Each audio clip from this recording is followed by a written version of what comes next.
Welcome, welcome, welcome back to Excuse Me, Doctor. My name is Dr. Melissa Clark. Please call me Mel, Dr. Mel.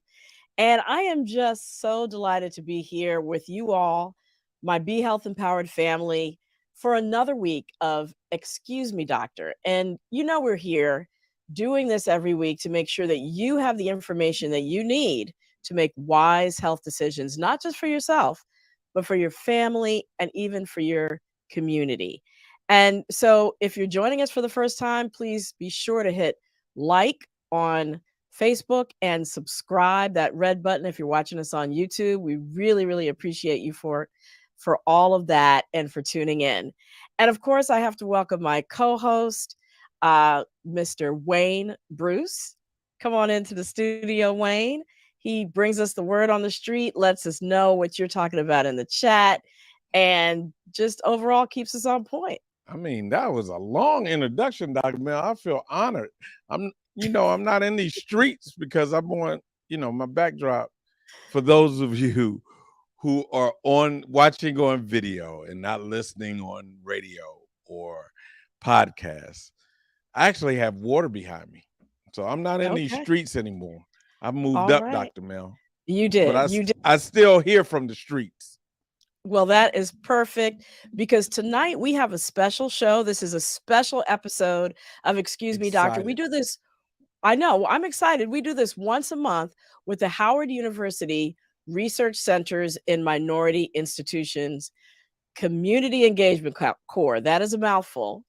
And Howard University brings that focus on research studies, make sure that we're incorporating the latest evidence when we talk about the topics that we cover on our show. And so representing the Community Engagement Corps is Miss Karen Parker. She is the project coordinator and Community Engagement Research Centers at the Howard University RCMI Community Engagement Corps. Sorry about that, Karen. Thanks for joining us. It is a mouthful. Thank you again for having me. It's really an honor. And just so that people are familiar with the acronyms, that we will only refer to the long name. The acronym is RCMI, and that stands for Research Centers in Minority Institutions. And that's the program that it's actually nationwide. We do have one at Howard University College of Medicine. So my role as project coordinator in the Community Engagement Corps is to make sure that the research that we do here at Howard really focuses on what our communities need, basically. So this program is funded by the NIH, actually a branch of the NIH called the NIMHD, which is the Institute for Minority Health and Health Disparities. So that's our focus, and we're really glad to be a part of this effort to talk to the folks. All right. Thanks so much for joining us. And we're really excited about not just this collaboration, but tonight's show, which is talking about Black Men's Health 101. What are the unique challenges that African-American men have in staying healthy? And what can you, as a Black man, or the women who love you, what can they do to have the best possible health care and best possible health outcomes? So we're going to jump right into that. I want to thank you two ladies for taking the time to really care about Black men and brothers about our health, because it's very important. Recently lost a few friends of mine, and everybody's looking around. Since the pandemic, we've been hyper aware of our health conditions, and not conditions, but of our health. just of our personal health and the things that bring about the determinants of health that determine how we'll respond and get better outcomes. Precisely. And so we're not going to just talk about this, the three of us. We have two incredible experts that we're going to bring in. I'm going to first introduce Dr. Sidney Nelson, who is a board certified internal medicine physician and the owner/partner in One World Healthcare. Thank you so much for joining us, Dr. Nelson. How are you doing there today? Thank you for having me. Absolutely. And Karen, why don't you bring on our next guest? Absolutely. It's my honor to do so. My colleague over at the Howard University Cancer Center, Mr. Clinton Burnside, he has a Master in Public Health. He is the Senior Outreach Coordinator and the program manager of a very special program called Men Take 10. And that is also at the Howard University Cancer Center. And in that role, he provides education and early detection and support services exclusively to men. Well, welcome to both our wonderful experts. And I'm going to just go ahead and kick off the discussion by, talking about the elephant in the room. One of the reasons that we chose to do the show, which is the reputation that men in general have in terms of avoiding going to the doctor, even if something is bothering them, maybe waiting until the last minute to address it. Is that true? Now, I have to have a disclaimer. Present company, on the call, on the program, doesn't do that. Wayne Bruce, my dad didn't do that. My father-in-law didn't do that. But we do know that that is a stereotype. So can y'all help us with that? Where does that come from? Is it true? What do you see in your practice? What do you see when you work with men in terms of health-seeking behavior? Yeah, I mean, I'd love to start if you don't mind. Yeah, I mean, I think for me personally, being from South Carolina, I think it was growing up, we were always together and doing, family events, but health was never the priority in terms of the discussion. And in fact, for me, it was always work hard to provide for yourself and for your family, and then everything else will fall in place. So I think with that mentality, I think that's what we're seeing oftentimes, at least in the work that I'm doing in the community, is oftentimes men, we prioritize just about everything else over our health. And, health is usually on the back burner or until, we have a condition in which we can no longer manage it with what we're doing on our day-to-day activities. And so we're kind of forced to then go into the doctor. I think that's part of the what we're seeing now. But I think it's also just as important to acknowledge that, some of it has been passed on to us. But I think one of the more important parts for me now being a father is how I'm not intentionally teaching that to my children, but if we're not careful and making it a priority to actually engage in these conversations, that we will be teaching later generations to do the exact same thing. Children do what they see, right? Absolutely. Exactly. Yeah, I think that's a great point. And I have to say, in practicing primary care, it's so funny. Every time, I would say a majority of times that I see one of my fellow Black men in a practice, they're like, man, doc, I'm here because my wife brought me here. She told me I need to see a doctor. I've been needing to do it for a long time, but, I'm just busy. I just don't have time. And I think, unfortunately, what happens is that a lot of us just get caught up in the grind. I like how you made the comment where sometimes we do it ourselves, right? I'm an entrepreneur, I'm a doctor, I'm a physician, but I am also a father and a husband. And so we got to make sure that we're very conscious that, our health comes first, because my mom always tells me, listen, son, you can't take care of anybody else unless you take care of yourself first. And so we really got to be better at that. So those messages, I hear both of you saying those messages as well as the behaviors are really important. And I also heard you say something I've heard very commonly, which is that my wife told me I had to come in. So what happens to men that don't have that support system? Do they make it in?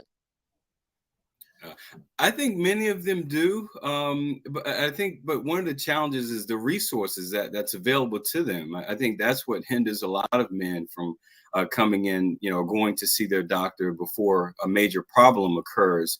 And I mean, there's so many different resources. That's very broad. I mean, access to care, transportation, I mean, and even their finances, and even depending on where they live also plays a role, and their environment, absolutely.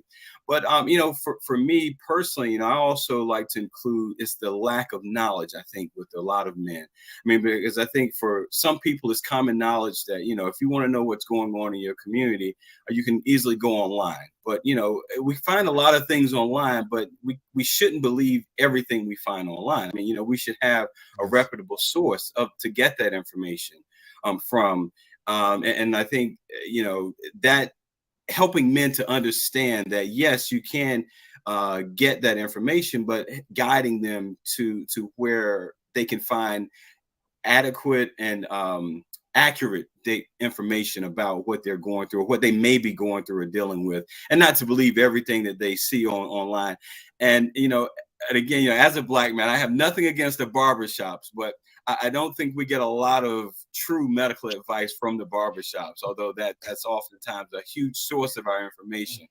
But so that's just my take on things, just making sure that men get the effect or the accurate knowledge that and how to apply it to their own situations.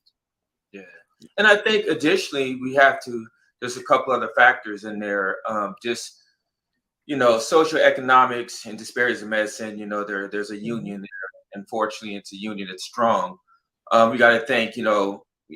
I've seen studies that say about 75% of Black males do not have insurance. So I mean, we have a right. Wait a minute, 75%. That's huge. That's huge. So I mean, we have a problem there, right? And then also, you got to think about the fact that I get a lot of Black males that come to my practice and they say, "Listen, I was looking for a Black male doctor. The reason why I haven't seen a doctor is I want to see someone that I can culturally identify with, someone that I can relate to." And they'll tell stories. I went to this other doctor. I saw him a couple of times. I didn't feel like he really understood me. I feel like he wasn't looking at me as a African American male, because I understand that I have things in my history and with me being African American male addressed. And so, so I left that doctor. So then now they're just out here, right? And so when you take the fact that Black doctors are 2% of the population of doctors, it gets a little difficult. You're looking for a Black male doctor. So I think there's just those things that are interlaced within there that just makes it very difficult. So I'm sorry, I just wanted to jump in there, Karen. I know you have some burning questions, but what you said about Black men, now a lot of Black young men are being steered into IT and other STEM fields and not medicine, and so that pipeline is drying up. And so I just want to put that out there for anybody who has a young man. There is a dire need for Black men to go into medicine for the very reasons that we're talking now. And I'm sorry I cut you off, Karen. Please jump on in. That's all right. I wanted to make sure I remembered the point that Clinton made. May I call you Clinton? About where brothers go to find the key information. So when you connect that with what Dr. Nelson said, how do we bring those two groups together? The Black doctors who are out there looking for their Black man patients, and the brothers who are looking for Black men to help them with their wellness. How do we bring them together? And to your point, where do they go to get this information? And I think it's an overall structural problem. I participate in a very good startup. It's called Live Health, where that's what is happening, is where we're trying to get Black men at the barbershop. That's where discussions happen. That's where relationships are made. And that's where trust is. And so I think we have to go to these institutions, the barbershops, the churches, where we know that trust has already been developed. But we can't just go there. We got to make sure we have some kind of opportunity. So like I said, we have to connect those institutions with Black male doctors, with Black doctors. And so I think we have to continue to strive to make those connections. And that also takes, as far as a Black physician, that takes us to really be more proactive in our communities. I think that's another thing that we have to overstate. You have to be proactive, because it really doesn't do me any, good if I'm out here, I'm just doing what I'm doing, but I'm not being proactive and making sure that I'm cognizant that my people need help, and that I need to be a system, I need to be a place, I need to be a structure for them to find that healthcare need. So I love that. Going out into the community, being where people are, gains their trust and builds those relationships. I think that's excellent. So I heard barbershops and churches. Is there an untapped space? I mean, yeah, I think it's not really like a one size fit all type thing. I mean, I think we have to meet them wherever they are. So, we know not all Black men are going to the churches, not all Black men are going to the barbershops, but we know, because we know there's a lot of Black men that are just kind of standing on the corner and doing, carrying on their day-to-day lives. So we have to meet them wherever they are, and get the message to them, and not just getting any message to them. We have to get it to them in a language that they understand. So I mean, like for me personally, I know that, I'm fine with like going online and finding statistics from the CDC or from here in the nation's capital in DC. Right. But not everyone is able to do that. And even if they were, will they understand what they're reading? So I make it a point for me personally and for the program, the Men Take 10 program, to get that information and let's carry it out to the community. Let's meet them where they are and help them to understand it in a language that they not just understand it, but it actually leads to action. And what is the Men Take 10 program? Can you tell us a little bit about that? Yeah, absolutely. So the Men Take 10 program is a men's health education and early detection program that was founded at Howard University Cancer Center in the late 1990s by Dr. Lucille Adams Campbell. She's no longer at Howard, but she's still around in the area, and we work with her often. But the program, it actually started well over 20 years ago, in which the focus was primarily on prostate cancer awareness, and helping men to become more aware of prostate health and encouraging them to get screened annually for prostate cancer. So kind of over the years, we've made a few changes to the program, where today the program, it's not just prostate health. We look at men's overall health. I mean, from the head to the toe, mental, physical, and spiritual, and across the board, because, men, although prostate is very important in terms of men's health, but we're more than just prostate. So we have to address the whole man, if we really want to impact or make changes or to address the health disparities that we're seeing, especially in Black men. So the Men Take 10 program, we go out into the community, we provide education around men's health overall. Then we also have a component of the program where we offer early detection services, where a man can come and get screened for various different cancers and other services as well. And then our most recent component of the program is a support piece, in which we monthly, we set up a Zoom call, and we have different health professionals to come in and talk a few moments about a different health topic. And then we open it up for discussion and really just dialogue, so that men can kind of share their experiences. And so those are the main three components of the Men Take 10 program that we've been very effective with providing to the community. That's an excellent program. Have men been open to join the Zoom and really discuss problems? And have you had a lot of success with that?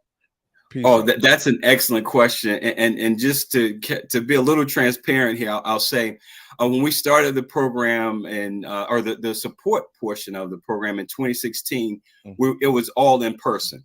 And so we had maybe 5 to less than 10 men came to the group every month, because they were having to come over to Howard. Right. So when the pandemic hit, and we were like, oh my goodness, what are we going to do? Because the program kind of targets older men, 40 and older, right? Mm-hmm. And so we thought, well, what if we do like a Zoom call? And initially, we thought, well, that's going to scare a lot of older men away. They're not going to deal with Zoom. But lo and behold, to our surprise, at least to my surprise, we actually have almost record attendance now with the program, because it's virtual. In fact, we now average about 20 men each month that come to our group. And I think the other benefit of having this virtual platform is that we no longer just have men here in the Washington, D.C. area. We have men from California, Oregon, there's people that log in from the Dominican Republic that participate in this group. That has been the effect of having, this virtual platform to reach men. So it's been very, very effective. That's fantastic. That is excellent. And you mentioned that you talked about that you look at, the entire men's health in general. We know that there is a life expectancy gap between white men and black men of anywhere from 6 to 15 years, depending on the studies that you look at. What are some of and this is for Dr. Nelson, what are some of the leading causes of that life expectancy gap? Sort of the main conditions that are that are challenges for black men and leading to earlier mortality? Yeah, it's unfortunate that we see that, and we have to remember COVID really brought out those disparities and those issues. And it's the standards, it's the studies, it's the coronary artery disease, it's heart disease, it's diabetes, it's cancer. It's the fact that we're walking around as men, as black men, and we're not getting screened for our blood pressure. We're not getting screened for our cholesterol levels. We're not getting screened to see if we're diabetic. And so we're walking around with these illnesses, these chronic illnesses that we know if we leave them, untapped, they just go and they're just untamed, and they cause, chronic illnesses, disease, and it spreads. And so the problem is that we have not addressed how to deal with these chronic issues and how to make sure we limit its morbidity and its mortality. Coupled with, and it's unfortunate, we always have to add this, and I think sometimes we forget, part of that mortality is also just homicide. We have to really address the gun issue amongst our community. And so, as a physician, I don't deal with that directly as much, but it's something that as a community, we need to really understand that is part of it also, that disparity in life expectancy also deals with, homicide. So. And thank you for bringing that out. We are going to stay tuned in this space. We are going to have a special episode in the near future about gun violence. And there are physicians, emergency physicians, and others out there addressing that issue in the community. And, we're going to talk about that. But as you're talking about, not getting screened, what are some of the screenings that men, I'm going to just go by different age groups, men in 20s to 30s? What are some of the screenings that you're in your 20s and 30s? What should you be thinking about? So 20s and 30s, I always tell people it's the big four. Okay, we need to make sure we're screening you for diabetes. We need to make sure we're screening you for hypertension. We need to look at your weight, screen you for obesity. And we need to look at your blood pressure. We need to make sure you're not hypertensive. So 20s and 30s, I remember my 20s and 30s. And you walk around, you feel like you're the Green Lantern, you're moving around and you feel like you're, can't be defeated. But we always got to remember that a lot of these diseases are silent, so we still need to be screened to make sure that they're not things that we're dealing with or have occurred. Absolutely. And what about as you move into your 40s and 50s? Now that's where the How does fun that change? That's where I always see my guys come in and the head's just a little bit lower than typical when they come in because they know the conversation I'm going to have with them. And so the 40s are fun. So the 40s now, we've seen that screening for the colonoscopy has been reduced to 45. It used to be 50. So we got to pay attention to that. We've seen that colon cancer is affecting younger people now. And so that has been changed. And so we always remember too, and I always make sure I let people know, if you have a primary family member that had colon cancer, you need to start screening 10 years younger than when they were first diagnosed. So that's something that's very important. Also, I'm sorry, what is a primary family member, please? Mom, dad, essentially is, primary family member, or, in certain circumstances, I do weigh in like a grandfather, grandmother, but mainly, primary, meaning mother and father. Thank you. Mm-hmm. Yeah.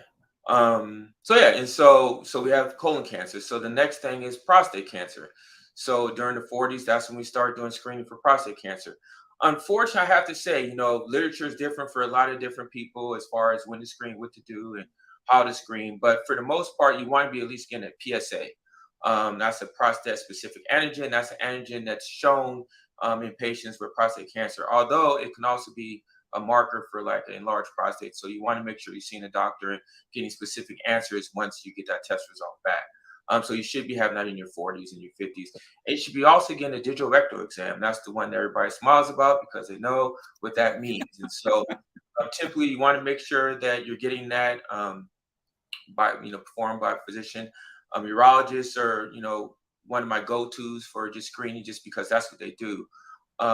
You'll see in literature, primary care doctors do it sometimes, but primary care doctors aren't always seeing prostate cancer. They aren't, doing a bunch of digital rectal examinations. So some literature says, hey, well, do we want this being a physician that handles that versus a urologist that is trained? And this is what they do.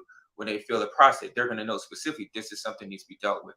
So you'll see variability in that, but as long as you're getting a digital rectal exam during that time period, that should help you with just prostate cancer screening.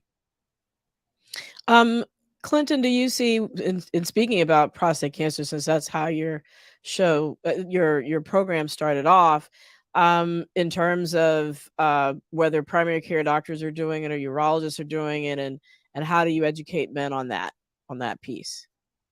Yeah, well, we also get a lot of men that will come to our program and, will tell us, well, I have a primary care doctor, but, he or she will only do the PSA or the blood test. And so, I'm hearing, other news reports and different things that say we should do both, or I shouldn't get screened at all. So part of what we do is kind of sit them down and help them to understand their personal risk factors. Okay. Like the doctor just said earlier, in terms of your family history, any cancer that pre-existed in your family already. And then we also want them to understand their personal risk, their family health history, and then their environment. Like what are their lifestyle factors right now? What are they exercising? How are their eating habits? So those are some of the things that we kind of help them to better understand. And then the less healthy your lifestyles are, the greater your risk of developing not just prostate cancers, but other cancers as well. And so we want to make sure that men understand that. And I say men, but we also want women to understand that, because from my experience, I focus primarily on the men, but I'm not able to reach all men. Especially when I'm out at some of the community events, I tend to see more women. But if I share that information with the women, they're able to then take it back to the men in their lives. And I don't know if this would be a surprise for most people on the call here, but I oftentimes get phone calls from men and say, man, the only reason I'm calling you is because my wife said she saw you the other day and you gave her this information. So it's really helping them to better understand what their risk factors are in terms of developing different diseases. Sometimes we don't move without our wives.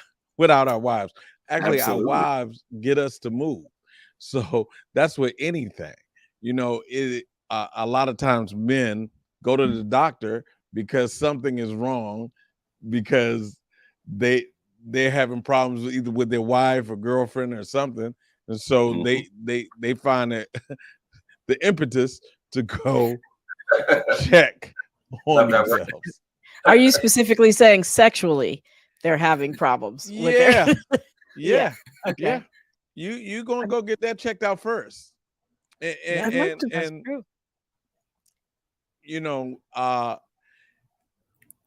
A lot of men have been afraid of this digital rectal exam for years.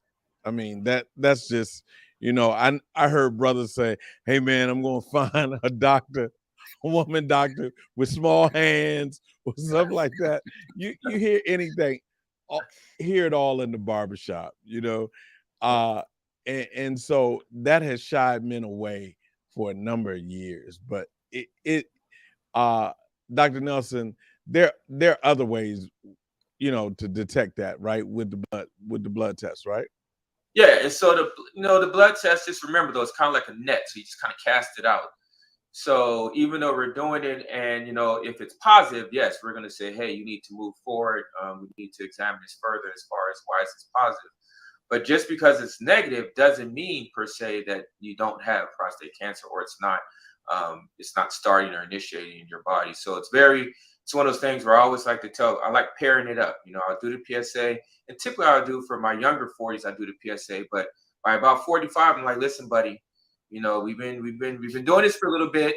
You see me, and it's that time, and I just let them know that this is for their best benefit. Right. So, yeah. Right. Could we go back just a little bit? Sorry, before we go down the disease hallway, because I know that Clinton, I heard you bring up lifestyle before, and I also want to make sure that everybody's in the tent as we're having this conversation, because I heard that men follow the advice of their wives. What about all of these people out here who are not married? So, Right. people who have really just their village around them, their friends, their homies. How are we seeing differences in wellness upkeep between unmarried and married brothers? Well, I think overall, as history tells, man, there's been several studies that show, unfortunately, single men, are more at risk for just disease, just because they don't have that person for oversight. Let's just use that word. And so it's an unfortunate truth, right? But I always make the challenge to the community. I mean, it's a community, we're a community, so it Mhm. doesn't take too much for you just to say, yo, have you gotten tested? Have you seen a primary care doctor?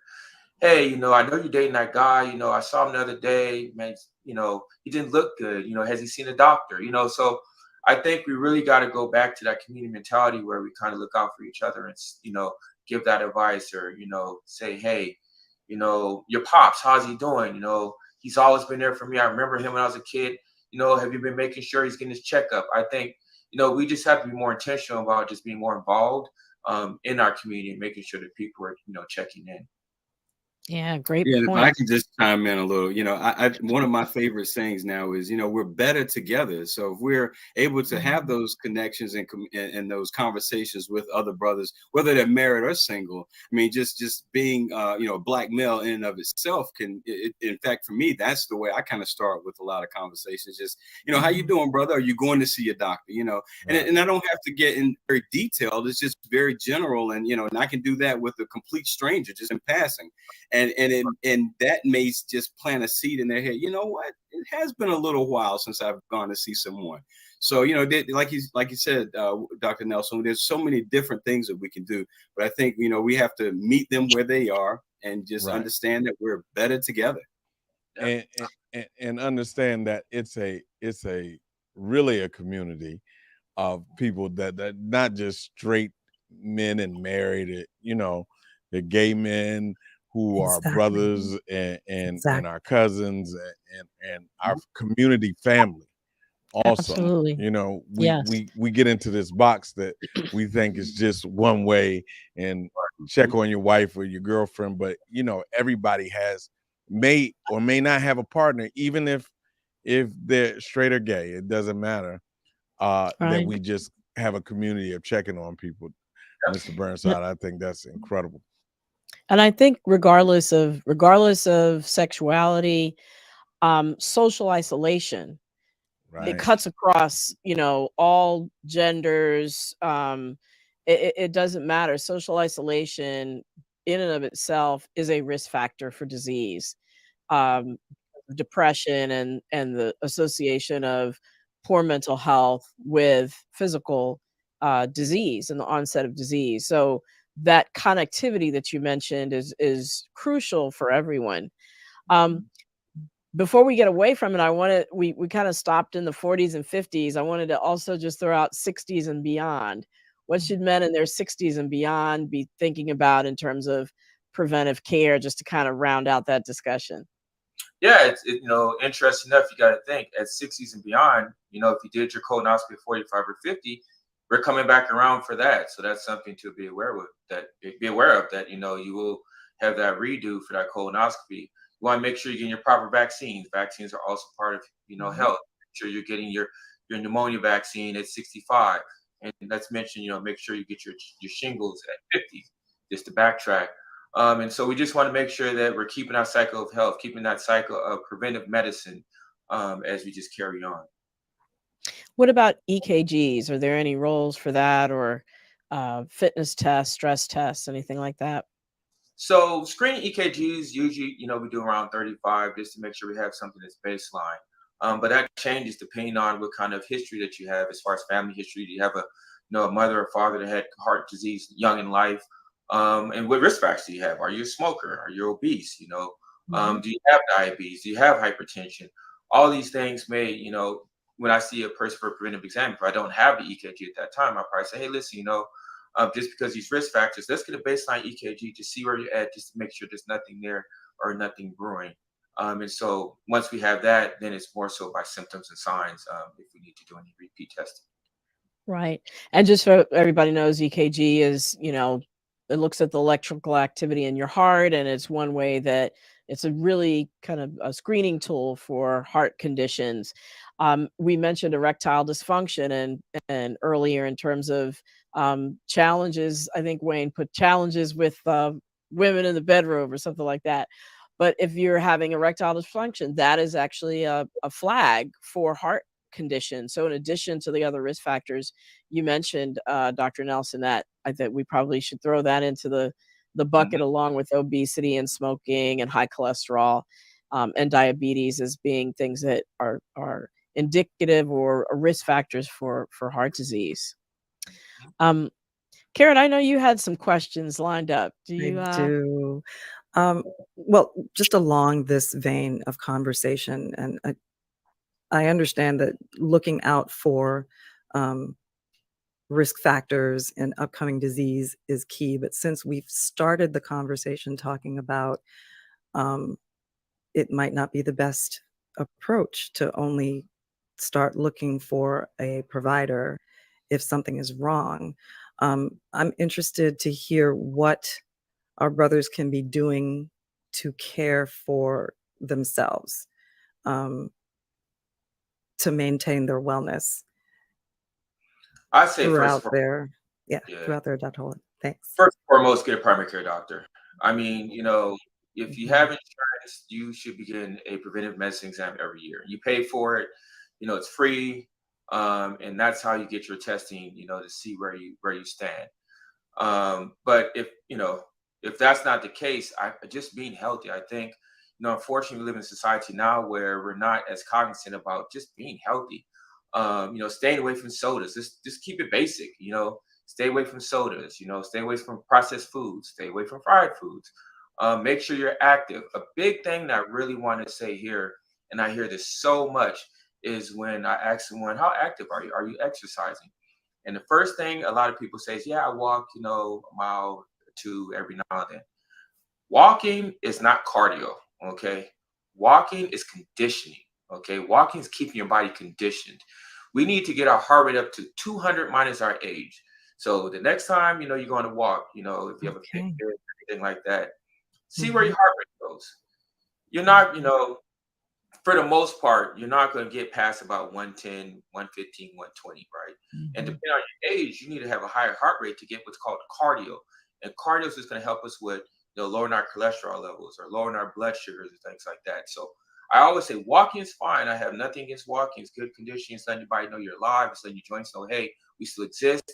But if you really want to work on burning fat, burning that cholesterol, reducing those blood sugars, losing weight, you've got to do cardio. The recommendation is for 5 times a week, but I tell my patients at least start at 3. I understand life is busy. We got a lot of stuff going on in our lives, family, kids, jobs, multiple jobs, extended family, things of that nature, aging parents, but you have to take that time, 30 minutes, at least 30 minutes of cardio.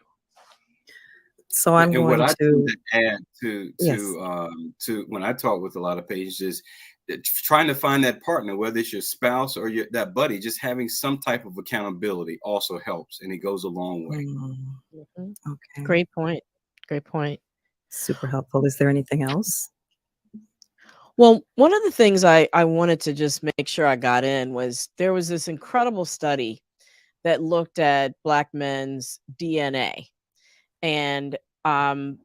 the DNA has these little ends on it called telomeres think of them as sort of like little end caps, and they're a certain length, and that indicates how healthy we are. And they asked Black men if they were exposed to racism, the men in this particular study. And everybody in the study had been exposed to racism.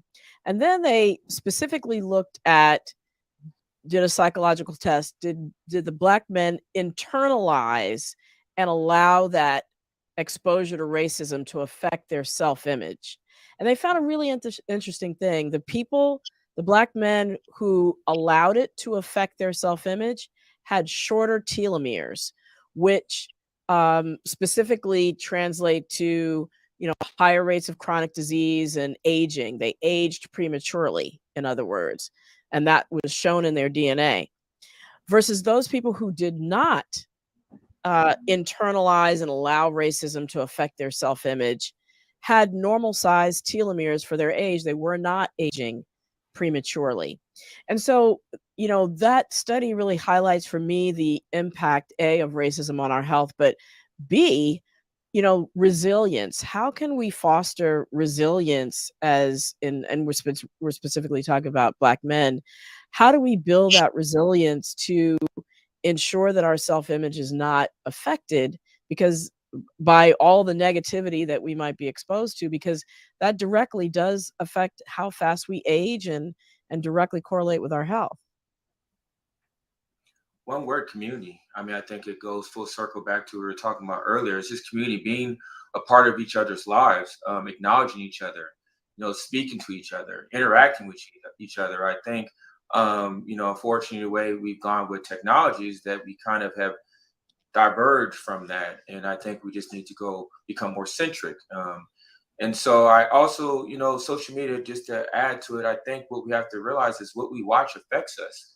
And so even though, you want to stay on top of all the events, but seeing, a Black male get killed by the police, or, seeing, a violent crime against a Black male, that stuff, we internalize that. And so I think we have to really be more aware of what we're watching on social media and what we're processing, because we may not realize it, but that is also affecting us internally. Sure. Absolutely. Yeah. Anything to add, Mr. Burnside? No, I mean, I think he hit the nail on the head. I mean, in terms of, kind of what we're doing with the Men Take 10 program is really, we want to bring men together. And although we're, as men, we experience our situation perhaps by ourselves, but it's important that we connect with other men to kind of share our stories and know that, what, it may be unique to me, but when I get around other like-minded brothers, I see that it's not so unique, and that we're able to share ideas, and what worked for the other, for my friend here, may not work exactly the same way for me, but it's at least something else, another option that I may have to kind of give me a little more hope that, what, this isn't the end, and I shouldn't give up here. And I could keep moving forward. And even if not for myself, for my family, but, sometimes it takes someone else to share that with us, to put that, at least to plant that seed so that it can grow within us and bear some excellent fruit. Great point. Absolutely. Wayne, I know, do we have anything in the chat? We have Any plenty questions? in the chat. We have plenty All in right. chat, Dr. Mel. So I just want to say, everybody says across the board that this is a great episode, and I agree. We're going to go to two questions here first from the gallery grid and from Michelle Walker Scales. They kind of piggyback. Gallery grid says, what about strength training as we age? Does that count for anything? And Michelle Walker Scales says, what about weights resistance to burn calories and lose weight? Yeah, Dr. Nelson. Yeah, I'll take those. Yes, definitely strength training is good, because what we're doing is we're strengthening our bones and our muscle. And as we age and progress through life, as I like to call it, some of us, our bones are not as stable as others, and they can become brittle, and we get what's called osteoporosis. That's more so in women, but men can also get it. So making sure that we are doing strength exercises, making sure that we're doing that weight training. Once again, not only we strengthen our bone, but also our muscle. and it's activity. We're increasing our metabolism, so we are burning. Now, I don't want people to think, you're not burning if you're not doing that stuff, but it's just not cardio meaning. You're not going to anaerobic processing where your body's just doing different things and your heart's working. But still, if you're doing strength training, weight training, you increase your metabolism. That's helping you burn calories and get some of that extra fat weight off you. I think both are really important, just like Dr. Nelson is saying. And I think as we age, especially above 60, doing the strength training also helps in terms of our balance. It also helps in terms of our cognition and our memory. So that strength training goes right along there with the cardio. So great question. We have another question from Daniel Octavius Warhol. What about testosterone levels? When should we start screening those regularly? Oh, the testosterone question. That one is one that, I think we've talked about that before. And it's one of those ones that I hear a lot, and there's so much literature and so much, out there regarding testosterone, when to test it and who needs replacement. I typically don't use it as a screening measure unless someone tells me they're having certain issues that I check off, depression, hair loss, decreased libido, just a lot. I have kind of like a checklist, and I say, hey, let's check your testosterone and see where it's at. And just because you have a low testosterone doesn't mean that you need to be treated for it, but you need to at least know what's going on. Because remember, I always say testosterone replacement has a lot of risk, to it, heart disease and things of that nature. So checking the baseline testosterone, I don't necessarily do it, but I will check it if I see that someone is having some of the symptoms that may be correlating to it. Okay. We have a question coming from Rhoda Lawrence on the West Coast. Where can the uninsured go for healthcare services? Excellent question. That's a very Yeah, absolutely. I mean, unfortunately, I'm not very familiar with what resources are available on the West Coast, but if you're here in the DMV area, we welcome you to come to our program at Howard University Cancer Center, the Men Take 10 program. Now, we're more so of a screening program, but what we do is we connect you with your other primary care doctors or specialists if you're needed. But through our program, we don't charge the individual. It's all grant funded, or in some situations we will bill the insurance provider as well. But there's never an out-of-pocket cost for the services that we provide. And again, I'm less familiar with what they're doing on the West Coast or even in other areas on the East Coast. But I want to believe that there may be some type of resource in your area so I would say possibly starting with the health department or some of your hospital, your medical facilities, could kind of reach out to them and ask them for what resources are available. That's where I would start. In every jurisdiction, in every state, there's always something called a federally qualified health center. So those are medical facilities that get federal funds, and they see people on sliding scales. So if you have no income, you don't have to pay anything. Or, if you're a certain percentage of the poverty level, you don't have to pay anything. And you can just Google in your area, what's a federally qualified health center near me? And they have full service. They have primary care physicians. Oftentimes they have specialists. They often have social workers, case managers, etc. The other thing is, if you qualify for Medicaid, they will also be able to help you with your application for Medicaid to make sure that you then do have insurance, because Medicaid is accepted in many different, by many doctors and hospitals as well. I'm really glad to hear that question, especially in light of Yeah. that statistic that came up earlier. Yes, absolutely. Right. It's real. It is a message from Tracy Faulkner. Does the program discuss low T? Also, does the Howard program provide cardiac assessments? Not necessarily with Men Take 10, but what we would do is, you come to us and let us know that's what you're interested in. We're more than happy to connect you with our cardiology department within the university, or not within the university, within the hospital, actually. So yes, we can definitely connect you with the appropriate resources. All right.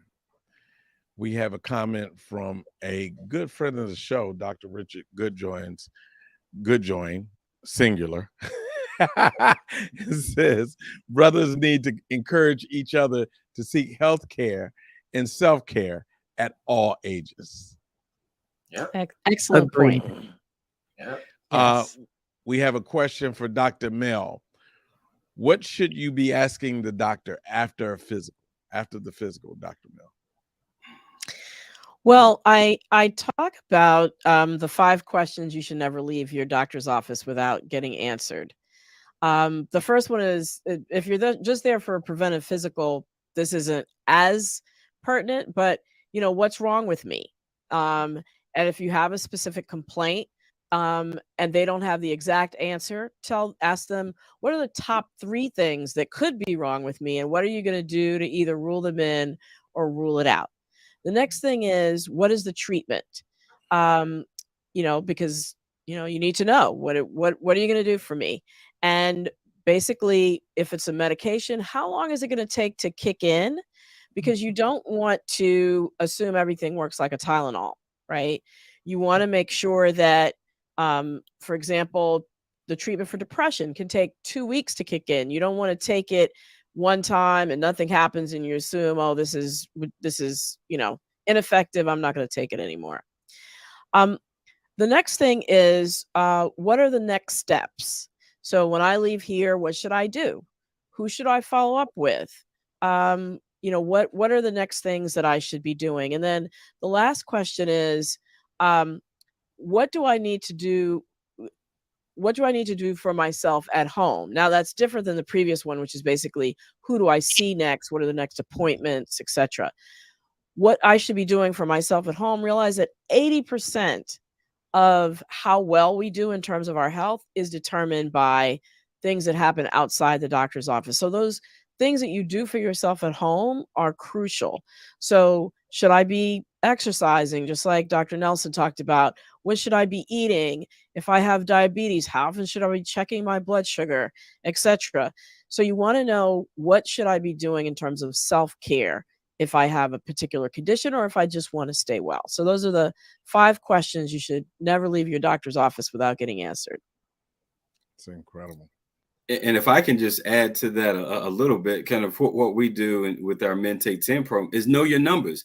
I mean, and we tell them that, or we encourage them to know that, because oftentimes when I'm out in the community, one of my questions is, hey, when was the last time you saw your doctor?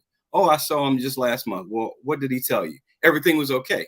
But what does that mean? What does that mean? Everything is okay. But what does that mean? Like, look, so what was your blood pressure? What was your PSA? Know your numbers. That's more important than just hearing everything is okay. Yep. Right. Excellent. Excellent point. We have a statement from Christopher Wickoff. Don't underestimate the need to mitigate fall risk as we age. Excellent point. And that's where that strength training comes in as well. And if you have older parents too, an older dad, make sure you're taking up the rugs in your house so that decreases the risk of slipping. Yes. Okay, so we also have a question coming. After this program ends, what is the first step we need to take? What's the very first thing would you encourage someone to do after this program? Get a primary care doctor. Get a primary care doctor. If you can't go about that? So that's the beauty of the system. You gotta make sure you have insurance. If you don't have insurance, like we talked about earlier, you can go to a FQ, HS, and get or C and get that set up. But if you do have insurance, each insurance you call them up, you go online, they have a portal, you can see what doctors are there, you can screen them, you can see if they get the reviews. But they're there. If you have insurance, just go online or call and find your primary care doctor. There's other sites like ZocDoc that you can use. You can, if you're tech savvy, it's like an app. You can download it, or you can go online and you'll find doctors in your area, and there's reviews there. It's kind of like a Yelp for physicians. But those are a couple of resources I would recommend using. Yeah, I would even add, even if you're not connected right now, well, pay attention in what's happening in your community. I'm pretty sure there will be at least some type of community health fair coming up. Make sure you are a part of that community event. Because that's an excellent place to get a lot of information about what's happening right there in your community. And the resources available. Agreed. All righty. And if I could just put a little commercial in for the primary care doctor. The reason to get a primary care doctor, A, is to do those preventive things. But then if something goes wrong, you know who to call, right? You develop a relationship with that person, understand how to access them so that, if you do need them outside the preventive visits, you have somewhere to go and you have a relationship already built. Start in your 20s and 30s. And Extremely that's the cool. show, Dr. Mel. Wow. Well, I cannot believe that this has passed so quickly. You all have been just a wealth of information. Thank you, Dr. Sidney Nelson. Thank you, Mr. Clinton Burnside. Thank you, Karen Parker, for bringing Howard University and the RCMI Community Engagement Corps into the picture, finding us Mr. Burnside, who is a fantastic guest. And of course, thank you, Wayne Bruce, fabulous co-host extraordinaire, and to all the audience, my Be Health Empowered family. You are incredible in terms of the questions that you put out there. We really appreciate you. And until I see you again next week when we have another incredible show, please remember to be wise, to be well, and to be health empowered. Thank you so much for tuning in.